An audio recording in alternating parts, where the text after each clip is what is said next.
I've been doing marketing in FIRST Robotics since 2020, basically when COVID hit. I've taken numerous courses over the last 5 years, learning all kinds of things about marketing, social media marketing, email marketing, building out video sales funnels from websites to YouTube channels to television ads. And so in this video, I want to go over some of the things that I've learned in my marketing journey that is kind of a little bit unconventional. So there's a very popular statement in marketing, in business in general, and that is, if you're talking to everybody, you're talking to nobody. Because what I see a lot of online is that students and teams in general are putting messages out there about their team, and it's kind of just for everybody. They don't really have any specific person in mind for who's going to read this message. And so I think about that in the sense of, if you're talking to everybody, if your message that you put out there on social media or marketing in general is just kind of aimed towards anybody at all, then no one's going to pay attention. I kind of relate this to the bystander effect, which maybe you've heard of before, but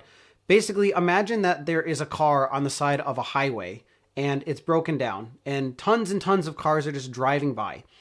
And this person is sitting on the side of the road hoping that someone's going to stop and help them.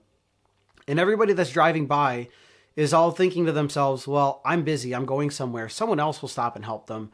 And so they just keep on going and nobody stops. Now imagine that same scenario, but instead this car is broken down on the side of like a country road, and you're the only car that's going by probably within the next hour or two. You're more likely to stop in that scenario because you're the only one around who's probably going to find them. And if you don't stop, who knows how long it'll be before someone else comes by and stops. Everybody has really busy lives. They're thinking about what is going to be happening that night, what they're making for dinner, what work's going to be like tomorrow. And they're not going to stop to like look at your message unless it's specifically aimed towards them. And so dialing in your messaging to whoever you're trying to talk to, again, whether it's parents or businesses or students, mentors, etc., really helps to make your marketing more effective and strategic, which ultimately is what you want it to do. The second thing that I've learned from doing marketing these last 5 years is that posting something on social media is better than posting nothing. Don't let perfection get in the way of you just putting stuff out there.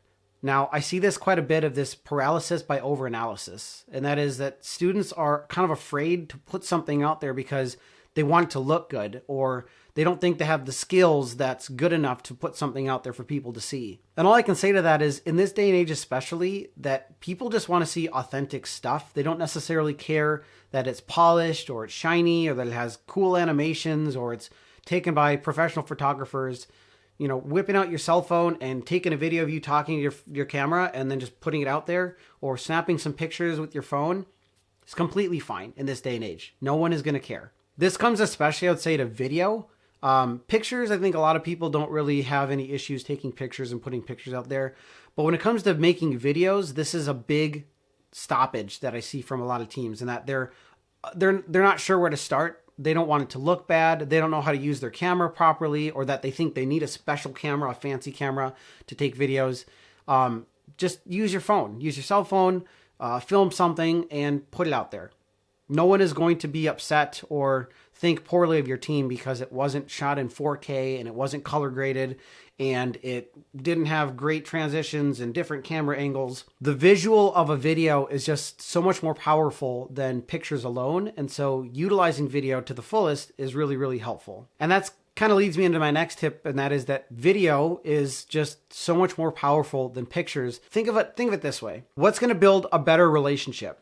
You meeting someone in person, shaking their hand and like getting to know their name and, hey, who are you and what's your background, and you're sharing, stories, versus just a picture of that person with a little biography underneath, like on a website. And that's kind of how I think about video is a way for you to like replicate yourself and to introduce yourself to people in a more personable way, where you don't have to physically go meet every single person and shake their hand. Instead, you can introduce yourself over a video that can be shared on websites and on YouTube and an email, and you can reach hundreds of thousands of people by introducing yourself through a video that you just physically can't go and meet every single person and shake all their hands that way. And so this is really where I stress utilizing video so much, is because it allows you to build relationships and build connection and essentially build trust in a way faster way than just pictures alone. Now, if you use these first 3 tips, which is talk to specific people, post something rather than nothing, and try to utilize video more, that already is going to give you a lot better marketing than probably most other teams. But if you don't follow this next tip also, it's not going to be as effective as you want it to be. It's called the 80-20 rule. Sometimes it's known as the 70-30 rule. But basically what the rule is that 80% of the things that you post should be about providing value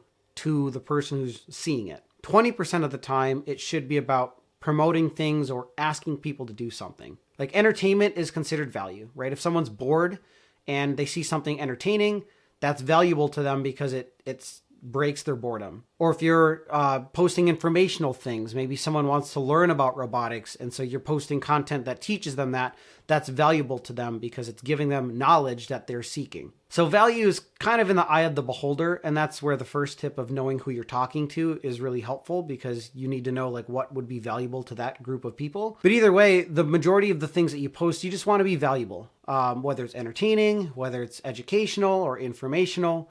And then every once in a while, you kind of sprinkle in the like requests for funds or sponsorship or recruitment, things like that. So that leads me into my next tip, and that is that you should always have a call to action of some kind when you post something. A call to action is just simply telling the viewer what to do next after they've seen your content or whatever it is that they happen to see. So a lot of teams will just like put pictures out there saying, hey, we had a great time at this event, like check out what we did. That's a good first basis to start. You're just putting information out there for people to see, but always follow up with a call to action. And that is like, what should the viewer do after they just saw this thing you put out there? So there's soft call to actions and there's hard call to actions. A soft call to action is something that's relatively minor for someone to do, like this post and follow our page if you want to see more of our content throughout the season. Or put a comment below what you thought was the most interesting part of our practice today. Those are soft call to actions where it's something relatively easy to do, it's quick, and you're not really asking a whole lot for that person to do for you. Whereas a hard call to action is something that's more like, go to our website if you're interested in learning about how you can sponsor us.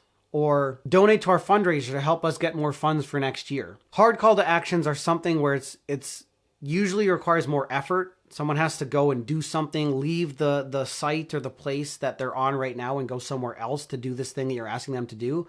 And so the barrier to do that, the energy level to do that is much higher. And the chances they're going to do it is probably less. If you're only doing that 20% of the time, then when those hard call to actions come up, people are more likely to do those things because you don't ask for those things all the time. And so you're only asking for those when you need to, and they know that, and therefore they're more likely to probably take that action when you suggest that they do that. But whether you have a hard call to action or a soft call to action, you should have a call to action of some kind on every single post that you do, because that's how you get actual goals to be achieved. Like that's how you get people to do things when you market stuff. Otherwise, all you're doing is you're putting out pictures and you're putting out information. And while that's great, I mean, people are learning about your team and your program that way. You're not really getting anything out of it. And that sounds a little selfish, but like, hear me out here. I mean, ultimately, like your goal as a robotics team is to like grow your program, right? Get more awareness, get people to know who you are and that you're not battle bots. And the only way for them to do that is for you to like suggest that they keep following your page and like keep tabs on what you're doing, or for more students to join your team next year, which is going to grow your program. But people don't just do these things because like they feel like it. They typically do it because you kind of suggest for them to do it, like subliminally. And so putting those call to actions on every post is just kind of gives them a little nudge, like in the right direction for them to do it. They may still not do it, obviously. I mean, it's their choice if they want to follow your page and like your posts or whatever. But giving that suggestion is at least like the first step for them to kind of take that action on their own. Now, of all the tips that I've shared so far, if you follow all of those, you're automatically going to level up your marketing content by like tenfold. But there's this very last tip that I have for you. And this is one that a lot of people don't realize. And I really want to share this one in particular because it starts to make you understand a little bit about like how much time marketing can take for you to get traction. Now, again, this is a tip that I don't remember specifically where I heard it from or where I've learned it from, but I just know that it's ingrained in my brain. And that is that it takes typically about 7 touch points before someone decides to take an action on something. Now, what does that mean? That means that if for example, that you want someone to go to your website and fill out a sponsorship form, they're not going to do that until they have seen you ask them to do that about 7 times. Like, a great analogy for this is I play on a men's soccer team, and my captain reaches out to everybody multiple times throughout the season to say, hey, you owe me $60 to pay for our adult soccer league. Make sure you Venmo me $60. Otherwise you don't get to play.